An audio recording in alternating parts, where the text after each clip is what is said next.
Timothy 3:3 is where we're going to get started. We'll be talking about qualifications of overseers, and I know you all started this discussion last week, and was told it had a lot of good discussion in class, and I'm hoping for a lot of discussion today. Let's start out. I'm going to go back. We're not going to cover it. I just want to read into verses 1 of 3:1. We're going to go through 3:7. 1 Timothy 3:1 through 7. This is a faithful saying. If a man desires the position of a bishop, he desires a good work. A bishop then must be blameless, the husband of one wife, temperate, sober-minded, of good behavior, hospitable, able to teach. Then verse 3 here. Not given to wine, not violent, not greedy for money, but gentle, not quarrelsome, not covetous, one who rules his own family well, having his children in submission with all reverence. For if a man does not know how to rule his own house, how will he take care of the church of God? Not a novice, lest being puffed up with pride he fall into the same condemnation as the devil. Moreover, he must have a good testimony among those who are outside, lest he fall into reproach and the snare of the devil. And I went through, and I've got 7 or 8 different versions of the verses 3 through 7, and I want to compare a little bit and start out with the first part there of number 3, verse 3, not given to wine. And that is the New King James Version. New American Standard says not overindulging in wine. New American Standard 1995 says not addicted to wine. English Standard, not a drunkard. The Christian Standard says not an excessive drinker. English Standard, is that what you said? Yeah. Okay, yeah, it's not a drunkard. The Berean Study Bible, not dependent on wine. Contemporary English, must not be heavy drinkers. New Century, he must not drink too much wine. And the New Living Translation, he must not be a heavy drinker. So, said all that, and I'm going to, I guess, kind of step out on a limb here and tell you what my personal belief is, and how I kind of looked at it before I started studying this, and how I kind of look at it now. So, personally, I don't think Christians should be drinking wine at all. Okay, and that's me personally. Hopefully, some of y'all will comment on how you go about thinking about it. But when it says here, it's in verse 3 of the New King James Version, it says not given to wine. So that's kind of where I go from that. But then I started seeing others, and it says not overindulging, not excessive, and so forth. But in my thinking, and let me go back and say here this. With all of these things, I don't think it's just qualifications of an overseer, really. I think it is the qualifications of any Christian, because as a single man at one time, I would have taken exception with that. Why you say? It's a husband of one wife. Well, and I started to say that, but other than that, but for the majority of them, I think it is the qualifications of any Christian. But there again, and a big reason that I was leaning towards shouldn't drink at all is when I was younger, me and my dad talked about it, and he said, well, he didn't really say that you shouldn't, but he brought up, what if you lead someone else to sin because somebody else might not handle it? So, you know, again there, and I'll still hold to, I don't believe it's right for a Christian to drink in public because of the influence that you have on others. Because some people may not can handle it. You might can handle it, but you know, also not too long ago, I had a man. We were talking about it, and with two different ones. I talked to a guy, and he said, "Well, Bubba, if you want to go home and have a glass of wine at your house in your private," he said, "there's no problem with that." And this was a member of the church. I said, "Okay." I said, "But you had to go buy that wine, and there's a possibility somebody seen you buy that wine. So there again, that's the influence." You know, Paul told us in about he wouldn't eat meat or drink wine if it caused a brother to stumble, and there again, that could cause someone to stumble. But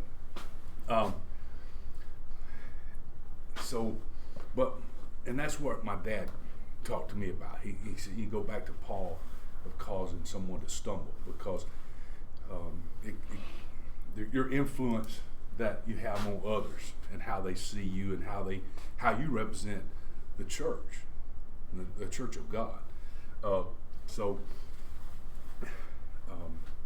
Wine, or just taking a little drink of wine, but people just, if that's all they would do, but then eventually it's like some of these folks that smoke marijuana and everything, it leads to worse things.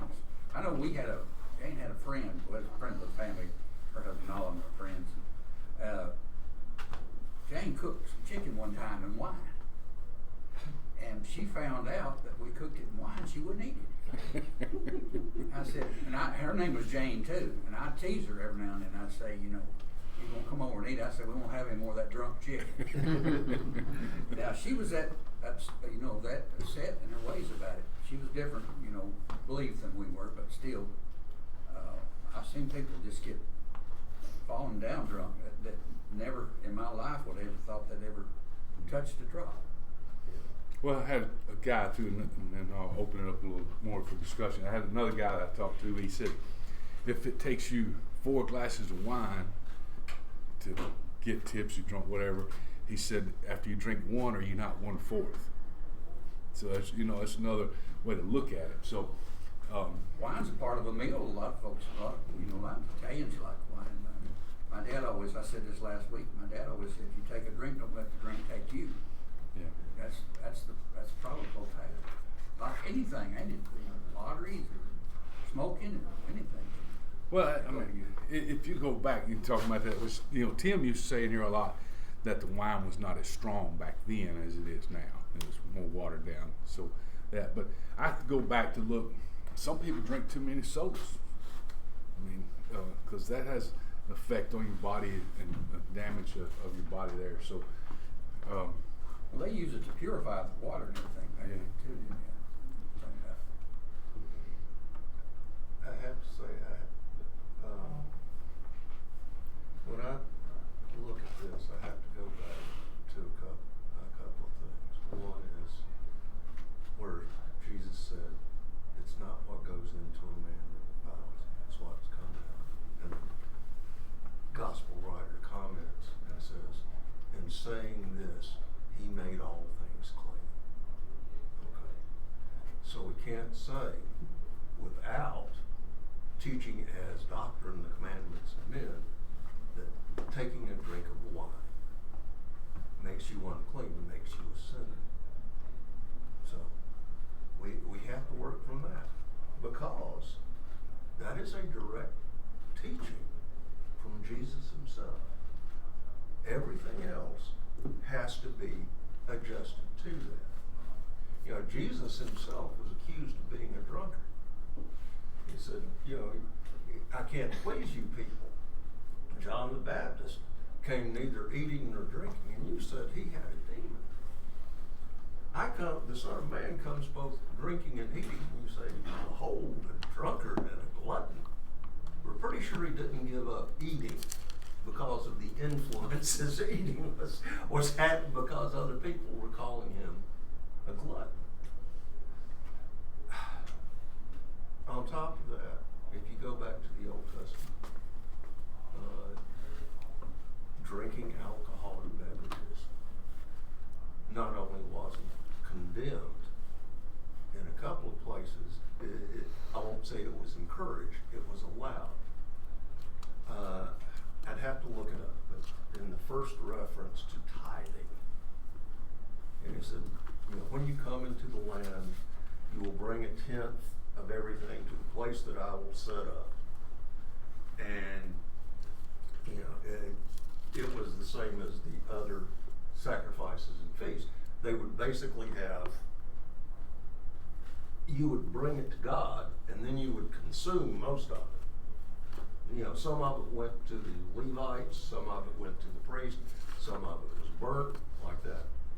And he said, if you live too far away, you sell it, you bring the money, and you buy what you were going to offer as a tithe.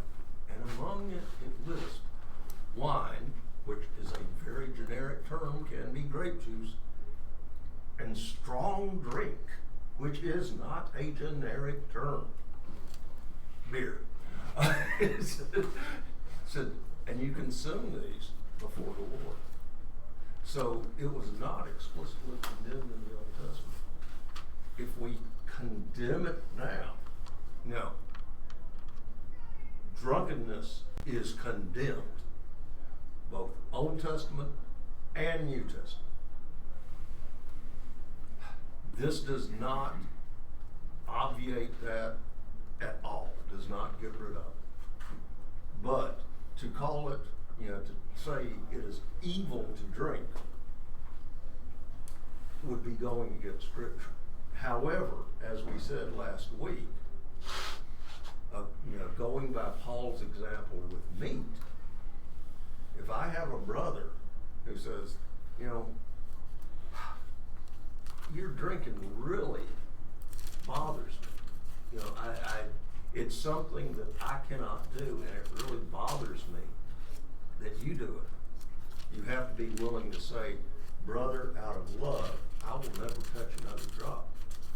That doesn't mean I teach that it's wrong, but it means that I personally say, okay, out of love of brethren, I will step away from it. And I have no problem with that. But if you ask me to teach, is drinking wrong? In good conscience, I cannot do that. Well, in the original Greek, it says not wine.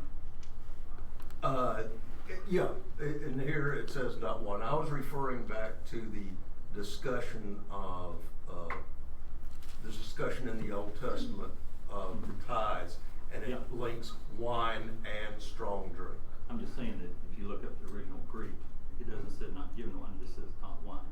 So it makes it sound like no wine. Original Greek is paraoinos, which is beside, ne paraoinos. Para means beside. So as we were talking about last week, this is a non-Greek scholar making some assumptions here. Do you see wine when you see this person? Do you see them walking side by side? I mean, what you just said, there's many meanings to Para. right, and it's lack, less, neither, never, no. No, that's the ne. That's the ne. Mm-hmm. Ne para. May pair. Yeah, and para is beside the same place where we get parable, to lay one thing beside another. It just says may, Ne paraoinos. which is staying near wine, tippling, giving wine. Not near wine, not laid beside wine. You don't see, you don't really associate this guy with wine. At least that's is how as my non-Greek scholar is interpreting it. This says not wine. Okay. It's not wine, so if it's not wine, it's not wine. I mean, so if you look at it that way, you know, 2 words, not wine, right? But Bubba, I was gonna say, I think, I've never been to a NASCAR race before, but I've seen it on TV. And when they put the yellow flag out, you don't do any passing, and you let off the gas a little bit, and it's a caution flag, and I think what he's dropped out here is a caution flag here. I don't know that it's the teetotaler thing, but you got a lot of ramifications here. As Bubba said, you got other people's influence. As Pat said, won't offend another brother or sister. The bumper guards are out there about my influence about other people. Secondly is, how many has it got to go before you maybe become addicted, Victor? I don't know that we've got anything on our markings that tell us, oh, if you go 3, you're over the limit. I mean, it all is different. I had an Uncle Frank one time, and he couldn't stay away from the bottle. He died alcoholic. I have one 2 of my nephews. grandmother's brothers, and his other brother Hub tried to get him off of it, did everything he could. But for a little while, and he'd right back to it. But he'd become addicted to it. So, where's that line at when we met the other caution? And then, wine was used back then for medicinal purposes. You just flip over to the 5th chapter of the same book, and he tells Timothy, you don't just drink water alone, but maybe a little wine too to be healthy for you. And so you have some of that. But I think when we get into the entertainment and beverage industry that is now promoted in this country, where we're just partying, so to speak, we're really opening ourselves up to an arrangement there of over the top, and probably losing other behavioral conduct that we probably need to be keeping as well. So, Well, in the context of this, it's specifically talking about a bishop and overseer. Yeah. So, are they held to a higher standard? I think so. I mean, But then you say, these are good rules for all Christians. well, I'm just saying that if you put it in context of what you're talking about. Yeah, agreed. I'm just saying that not everyone's going to be a bishop. Not everyone wants to be a bishop.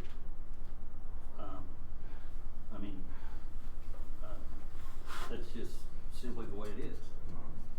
But like anything else, if you desire a position, my rule is the second rule. My second rule is second. My second rule of success is wear the name, play the game. There's rules for that position, and there's things that are in place for that position, and you have to be qualified for that position. If let's say you had 3 wives, right? All 3 of them cheated on you, or the first 2 cheated on you, and you divorced them. That's legal, right? Got this 3rd wife. You finally married the right one. She has some moral standards about her and stuff. You still can't be a bishop, right? Because you got told 3 wives. But you can't be a Christian because she cheated on you. So I'm not making a statement for drinking or not drinking, right? I'm just saying that in this context, we're specifically talking about bishops.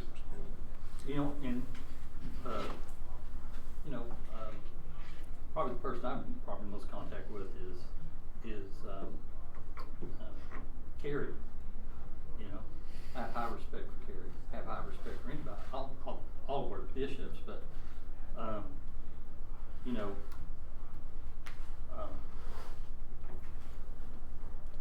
if I bought a lemon from a used car dealer, right? You were shopping in the wrong place. Well, I mean, it's fruit market. I bought a brand new car one time that was a lemon. Oh, yeah. A Dodge Daytona. Yeah. I bought a Dodge Daytona. It's junk, and I finally just had to trade it in because, you know, I was driving down the road one day, looked over, the mirror fell off. I said, I'm not that ugly. And I wasn't even going fast. I was leaving my house to go to work. So go down to hand a mirror back. They said, well, it's on back order. It's going to be about 4 or 5 months before we get you a mirror. Wow. And so 4 or 5 months I drove around without a mirror, you know. So if I just bought that from a car dealer, I would say to myself, they should give me my money back. I go down there and they said, no. What if it was the elder of the church? Would I expect him to have more understanding and give me my money back? Probably. But the used car dealer business is the used car business. Yeah. I mean, you take a chance, especially when you say you sign and you say it's a final. But you would think because he's the bishop of the church or the elder, you might get a little bit on, you know, get a little bit more honesty out of it. But of course, he might not know if it was a limit. Yeah. But what I'm trying to say is, there's different standards, not different standards, maybe different expectations. Mm-hmm. So, I think both. what? Yeah. I think your expectation and standards.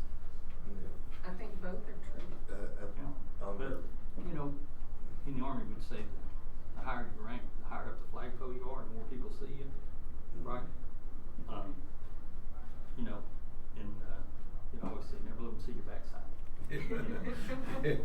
When you're going up that pole. So, you know, people drink, people take drugs, I mean, pain pills and things like that, them prescribed by a doctor and stuff, you know, they get addicted to them. Well, and that's what I was going to say. You know, you say they take those. Sometimes they're needed for people, Right. but where's the bad part come? The bad When part, they get addicted to them. I took pain pills for 90 days one time. Right? My dad died. I was supposed to have surgery. All these things happened. At the end of that 90 days, I thought my skin was going to crawl off me when I went cold turkey on that stuff. Now, about 3 or 4 days, and it could have been 2 weeks. I don't take painkillers anymore. You know, I got probably a strong rotary cuff right now. I don't take painkillers. You know, because you don't want to be addicted. Okay. And they will cause you pain. The pain medicine will probably be worse than alcohol because you truly lose your judgment at a certain point if you start abusing it. You know. One thing I want to say before we go on, that the discussion we've had here, I really appreciate. And I say the things that I've said in here because I feel comfortable around you folks. This is not a discussion I would take outside the confines of this room. It's not something I generally talk about publicly. If I were to teach a teenage class and they asked me, is it wrong to drink? I would say, yeah, it's wrong. Because they are not ready for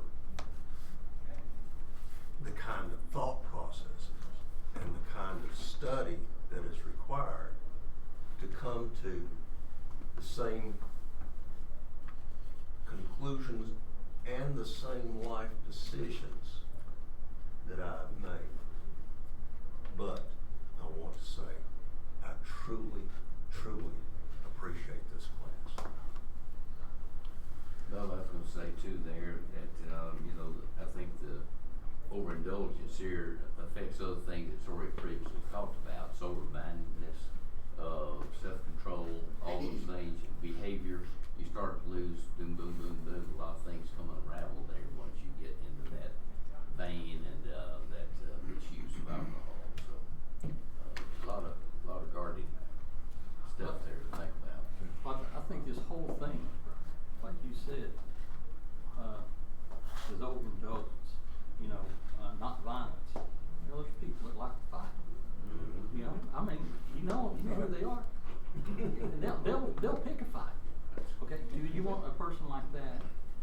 stir up trouble, or like that, would you want to be an overseer? You know, coveted, greedy. You know, problem with a greedy person, can't trust them with anything of value. Would you want them in charge of the offerings? And Paul calls it idolatry. Mm-hmm. So, covetous. I think one of the most terrible sins is greed, because people who steal are greedy, and it's for themselves. They don't care about your effort you put into getting something or something like that. You know, I've done a lot of police reports on stuff that was stolen from kids, stolen from adults, you know, and sometimes,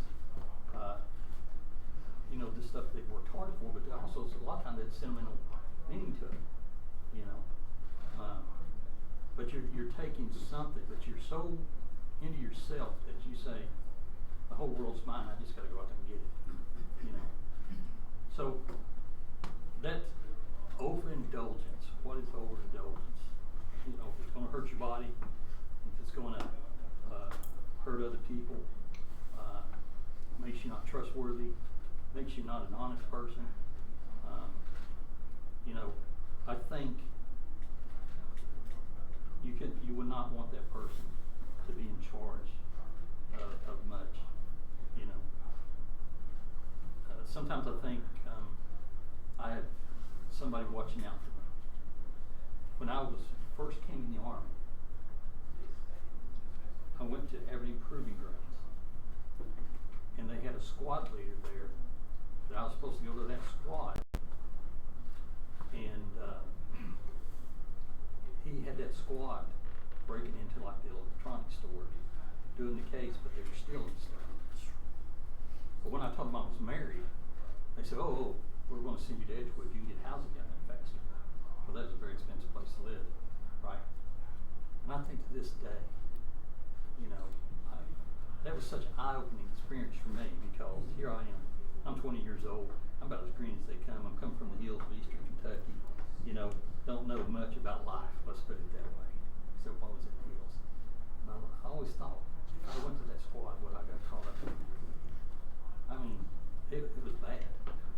And so, from then on out, I didn't just trust somebody because of their rank or who they were.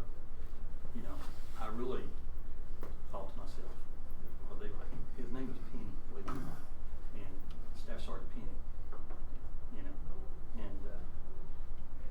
you know, and it just seems like either I was fortunate, lucky, I don't believe in luck, that somebody's just watching out for me, somebody's been in prayer for me or something, and it just turned out that way. But, you know, I think verse 7, sums up all that. Oh, yeah. And it says, you must have a good reputation among outsiders. So if an outsider sees any Christian, one of them are coming out of the liquor aisle at Walmart with a bottle of wine, what kind of influence is that? And it says that he would fall into disgrace and the devil's trap. You think the devil ever might use that for a little trap? That's what those brown bags are for.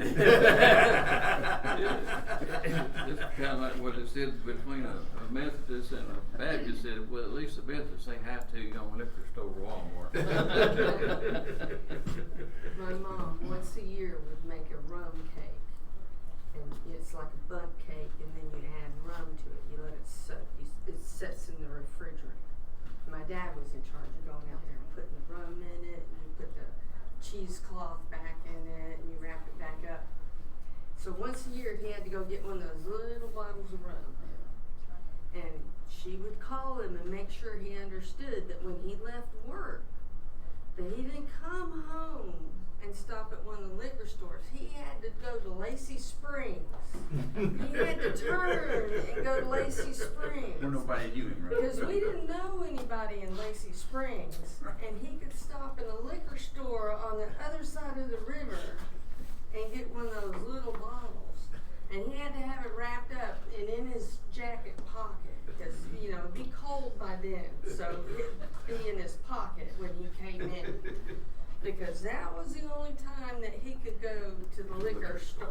Yeah. and bring it home. And your grandmother was the same way. Yeah. Yeah, she Yeah. heard on Paul Harvey that if you soaked raisins in gin, it was good for arthritis. She would have somebody else go get the gin.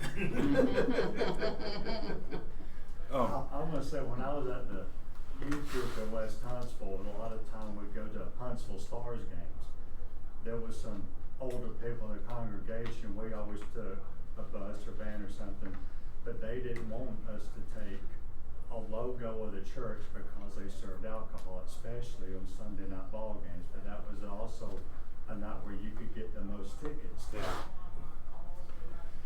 And that's why our van is unmarked. Well, and they had a story recently about that. Yeah. About the Joe Davis Stadium and how they would, that it took so long to negotiate Joe Davis Stadium, and that the last thing that they said was that until they put in a section that said that it was a no drinking section, and it had to have a label above the section, that until they marked that section as an alcohol-free section, that they wouldn't allow them to build it in Huntsville.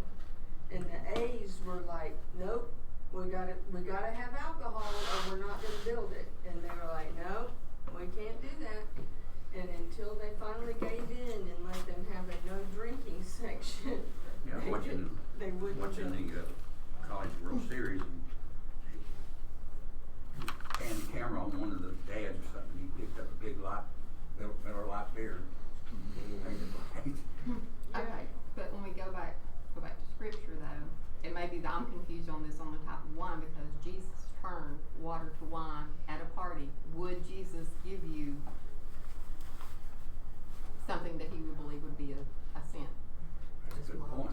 I mean, that, Because his mom told him. I mean, you know, I mean, so I mean that was, you know, when he talked about it. That was his first miracle, we know of.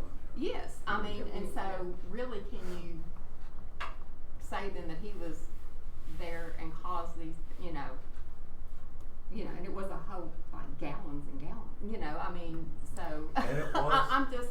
And from what the master of the feast said, it was The potent. best.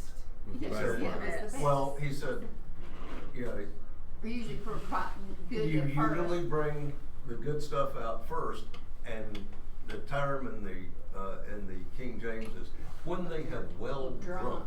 Yeah, and so I The mean, Greek is when they have become a little tipsy, when they can no longer tell the difference between good wine and bad wine. Then you bring out the cheap stuff. you know, so I mean, is Jesus going to give you do something that is that he thinks you shouldn't do? I mean, just it's in black and white. I mean, Red in some cases. yeah, well, red in some like, you know, so you know, there's a lot of different context that goes into it. As Tim would say, all things are intention, and it's good that we wrestle with the scriptures like we do. It's how we come to a better understanding. Even if we don't tie it up in a bow today, we have been exposed to several different points of view, and it gives us all something to think about. You know, what is my influence? What affects my influence? How does that affect my life? How do I let things, impact it? One thing is, it should all, my point of view is all of this should point back to myself. What do I do, and why do I do it? And this is clear. I mean, you can't get any clearer than not given to drunkenness. This instruction, it's not like you have to go to 6 different places and look up things and chase back through words. This is a very clear instruction. And the thing is getting back to what I was talking about is when you think of this person, does the use of alcohol come to mind? Well, you know, I think Milt kind of hit something there. You know, in that drunkenness, right, leads, you know, lack of inhibitions, lack of judgment, a lack of control. I don't believe I've ever been to a marriage fight where alcohol wasn't involved. You know, I've never pulled over a sober driver and charged them with drunkenness. I mean, they've all been drunk. But what I'm saying though is, a person that puts themselves in a position where their judgment is skewed, they're going to make mistakes. They're going to say the wrong thing, or they're going to embarrass themselves or family or something. So, you know, you get to that point. If you get to that point, you're overindulged. Well, and it goes down to, Stan dropped down to 7 a while ago, but if we drop down to 5 there, and what you're saying is, for if a man does not know how to rule his own house, how will he be able to rule God's house? So, you know, if anything that you do, you're over and indulging, you're not about your senses, you're not ruling your house. And a lot of times it leads to violence in a house, in a home. And there again, you go back to verse 3, it's not violent, not a bully, not liking to fight, so forth. So it all kind of rolls back together, you know, but you've got to be able to oversee your house. And if you're being an example to your children, that it's okay to indulge, overindulge possibly, then you're not leading your family in the right direction. So there again, I did say that I thought it was a guideline for everybody, but I think it is more for overseers, because I think they do have a responsibility of a more guidance, influence of the church. Bubba, you're not getting too far today because you had too much wine discussion. You've been overindulging in that wine discussion. And I didn't mean to stay this long in it, but Well, you gave it a lot of thought. There's a lot of thought. Mary Gill said, you know, that brings you to examine your own self about things like this. Right. Well, it does say that the bishop has to be vigilant and sober and of good behavior. And I know my day, none of that when they throw wine. There's just things from that. Some things like this, you just it takes a lot of discussion to bring it out. You know, business. You got to unpack a whole lot there. That's what we used to tease Tim about taking so long. Tease me about, but you know, the fact of the matter, there's a lot in there right there, and just this one chapter like that. I still remember visiting churches around Cookeville, Tennessee. A couple of our guys would preach. They didn't have preachers, so they'd go around and preach different services to help out. And every now and then we'd come to that one congregation that when you take the Lord's Supper, it's wine. It ain't grape juice. It's wine. Yep. So I was guilty. so I know we're not going to get any further now. Well, so you were talking about that. Steve and Kyle went to Illinois. They were deer hunting, so they found them a place to go to church there, and they went in. Well, it was a one cupper. Mm-hmm. Yeah. And Kyle and Steve said they were trying to get to the front of the line so they could go first. And I would have been too. I heard a variation on that. They were one cuppers and wine only. There was one gentleman who always made sure he was first in line so he could go. Bill, you heard the joke about the guy that knew they had wine. He went in and substituted for persimmon juice, you know, and then the song says, "Y'all all stand with whistle."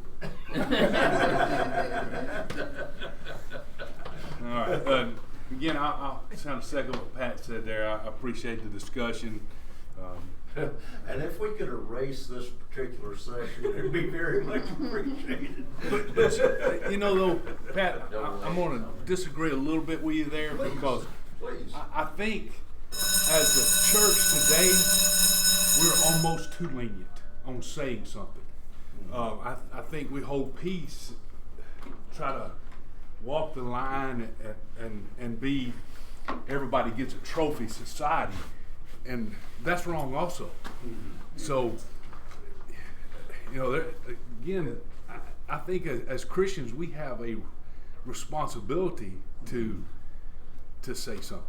Yeah, but my point was that, particularly about younger people. Yeah, I understand. There's young Christians and old Christians, and there are people who have had time with the Bible and who have not. And when you're young, it is very much more easy to be led astray where you're giving, you know, this is a fuller explanation, and they tend to focus right here. Yeah. They pull out what they want. They pull out what they want to pull out.